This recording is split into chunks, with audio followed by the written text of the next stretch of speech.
Hello મિત્રો, આજે આપણે બનાવવાની છે સફેદ તલની ચીક્કી, જે બજારમાં મળે એનાથી પણ સારી અને સોફ્ટ ચીક્કી તમે ઘરે 10 થી 15 મિનિટમાં બનાવી શકો છો. અને ઉત્તરાયણ નજીક આવી રહી છે તો બધાના ઘરે ચીક્કી બનવી સ્વાભાવિક છે.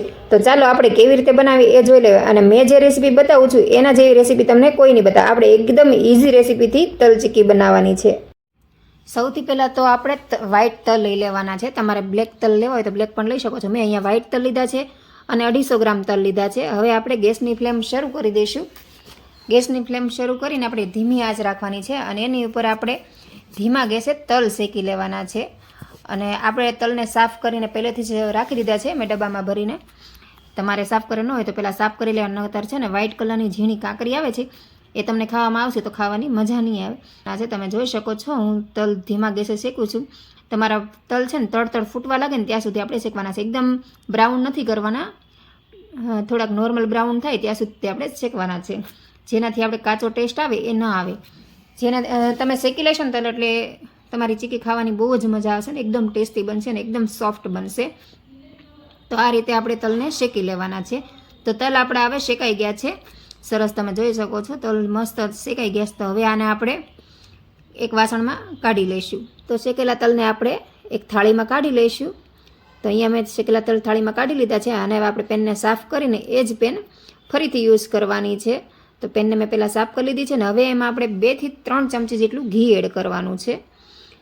તો અહીંયા મેં ઘી એડ કરી દીધું છે. હવે આપણે એની અંદર ગોળ એડ કરી દેવાનો છે. ગોળ તમે જેટલું ગળ્યું ખાતા હોય એ પ્રમાણે લેવાનો છે. મેં 250 ગ્રામ તલ લીધા છે તો એની સામે 150 ગ્રામ જેટલો ગોળ લીધો છે. મેં અંદાજે ગોળ લીધો છે, વજન કરીને નથી લીધો, પણ અમે ગળ્યું ખાઈ એ પ્રમાણે લીધો છે. તમે વધઘટ કરી શકો છો ગોળને. અને ગોળને આપણે આ રીતે મેલ્ટ કરી લેવાનો છે અને સરસ રીતે પાક આવે ત્યાં સુધી રાખવાનો છે.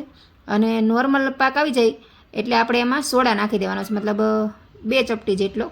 અને પછી સરસ રીતે એને મિક્સ કરી લેવાનું. તમે જોઈ શકો છો એકદમ સરસ આપણો ગોળ છે ને પીળો થઈ ગયો છે અને સેજ અમથો કાચો લાગે છે. તમે જો આવી રીતે પાણીમાં નાખીને ચેક કરશો એટલે તમને ખ્યાલ આવી જશે. પાણીમાં નાખીને તમારે હાથથી ભાંગી જવાનો, ભાંગી જાય એટલે તમારો ગોળનો પાક આવી ગયો. તો આપણો ગોળનો પાક આવી ગયો છે. તો સરસ રીતે હવે આપણે એની અંદર તલ મિક્સ કરી દેવાના છે. બધા તલ મિક્સ નથી કરવાના, થોડા થોડા આપણે મિક્સ કરતા જશું અને એડ કરતા જવાના છે, જેથી કરીને તમારો ગોળ તમને ઓછો પડ્યો હોય તો તલ તમે વધઘટ કરી શકો. તો આપણે ગોળ એકદમ માપે છે તો આપણે બધા જ તલ એની અંદર એડ કરી દીધા છે. અને હવે આપણે સરસ રીતે તલને ગોળની અંદર મિક્સ કરી લેવાના છે.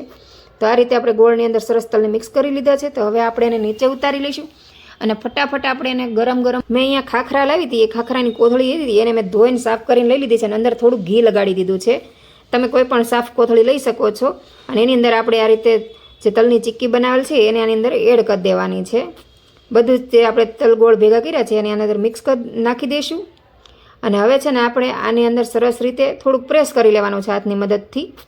આ રીતે તમે જોઈ શકો છો, આ રીતે થોડુંક હાથની મદદથી પ્રેસ કરી દેવાનું છે. અને આને છે ને ગરમ વણવાનું છે. ઠંડુ થઈ જશે ને તો તમારી તલની ચીક્કી પરફેક્ટ નહીં બને. તો ગરમ કોથળીની અંદર નાખી દેવાનું અને ગરમ જ આવી રીતે વણવાનું છે. અને કોથળી મેં એટલા માટે લીધી છે કે તમારે એકદમ પરફેક્ટ ચોરસ શેફ આવશે, તમારે શેફ નહીં આપવો પડે. તમે જોઈ શકો છો જેવી કોથળી ચોરસ છે એ જ રીતની આપણે ચીક્કી એકદમ પરફેક્ટ વણાઈ ગઈ. જો આ સીટ આપણી આખી તૈયાર થઈ ગઈ ચીક્કીની. તો હવે આપણે કોથળીમાંથી ધીમે ધીમે બહાર કાઢી લઈશું. તો આ રીતે આપણે કોથળીને હળવે કરશું ને આપણે અંદર ઘી લગાડ્યું છે એનાથી આપણી સીટ છે ને તલની ચીક્કીની એ પરફેક્ટ નીકળી જશે. તમે જોઈ શકો છો, જો આસાનીથી નીકળી જશે. અને આ વણવામાં પણ ઇઝી રહેશે અને તમારે ચોરસ બટકા પાડવામાં પણ બહુ સારું રહેશે. એકદમ ચોરસ શેપ આવી ગયો તમે જોઈ શકો છો. અને હવે આપણે ચાકુ અથવા આવી રીતે કટરની મદદથી એને કટ કરી લેવાનું છે.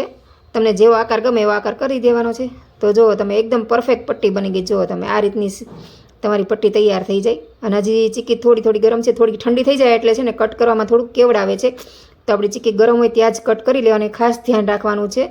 તો આ રીતે આપણે કટ કરી લેવાનું છે. તો આપણે ચોરસ બટકા પાડી લીધા છે. આમાં તમારે ડ્રાયફ્રૂટ એડ કરવું હોય તો ડ્રાયફ્રૂટ પણ એડ કરી શકો છો. અને ડાળિયા એડ કરવા હોય તો ડાળિયા પણ એડ કરી શકો છો. મેં કંઈ એડ નથી કર્યું. આ તો તમારે કરવું હોય તો તમે એડ કરી શકો છો. તો તમે જોઈ શકો છો આપણી ચીક્કી એકદમ પરફેક્ટ પતલી બનીને તૈયાર થઈને એ પણ મિનિટોમાં જ તે. અને જુઓ તમે ઠંડી થાય એટલે તરત જ કટ થઈ જાય. ટેસ્ટમાં પણ સરસ જ બની છે. તમે બજારમાં દુકાનમાં મળે એનાથી પણ સારી, ચોખ્ખી અને હેલ્ધી અને સરસ ટેસ્ટી એવી આપણે ઘરે બનાવી શકીએ છીએ. અને એથી 10 થી 15 જ મિનિટમાં બનીને તૈયાર થઈ જાય. જો એકદમ પરફેક્ટ છે. તો હું તમને ભાંગીને પણ બતાવું છું. જો તરત જ ભૂકો થઈ જાય. તમારા બજારમાં મળે એવી જ ચીક્કી આપણે ઘરે બનીને તૈયાર થઈ ગઈ છે.